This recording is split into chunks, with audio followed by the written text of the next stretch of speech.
Two very different phases of Gloucester rugby shown in the first and second half of those games, George. Yeah, look, we picked an attacking team to come here. We wanted to score some tries. We knew we'd have to score tries against Bristol because they always score tries. And we did that in the second half. But obviously, I don't think defensively we were where we pride ourselves on in that first half. And Bristol had some really good plans worked out how to cut us open, and we probably didn't adapt quick enough to deal with that. So, it's a tough scoreline. It's a point on the road, which isn't a disaster. But I think, there's a few things. We've got to step away from the Prem now and just evaluate a few bits, the way we're training, the things we're shooting for, because we're seeing it in glimpses, but we're not seeing enough to close out games, and that's something we're going to have to address. The game with the ball being played out of the tackle is becoming more and more important to find the spaces, drawing defenders in on the outsides, and they were very sharp with that today, Bristol. Look, I thought Bristol were outstanding with that today, and I give them full credit. I thought they attacked well. I thought they offloaded well. They found space well.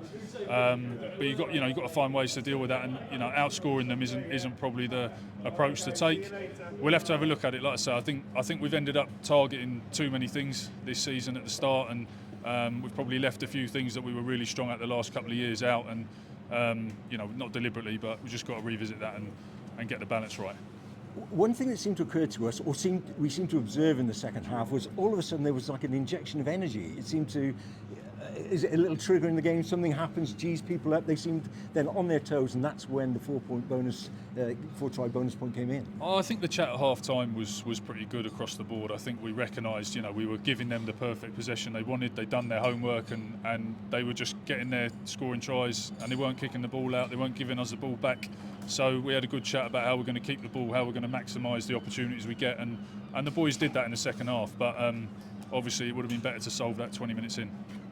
As you say, step out of the Premiership now and going into Europe. Can we ask, how is selection going to be considered for you? Because you've got two games very close together, a long journey to Tbilisi, and then the following Friday night it's Clermont. How are you going to work your way around that? Yeah, we've got to be smart, because we actually have to go to Georgia on Wednesday, so it's actually a 4-day trip because we've got to stop and travel. It's not an easy one. So we've got to get the balance right, because as you say, Clermont is then a Friday night game at Kingsholm. So we're thrashing that out. We just got to make sure we get some rest into some people, but some opportunities for others, and get the balance of what is a long journey to Georgia and a short turnaround to Clermont, and get that right. Different problems, doesn't get any easier, does it? Not at the moment, no. But as I say, I think after a day like today, I think we just got to take a step back. It's a good opportunity just to review a few things.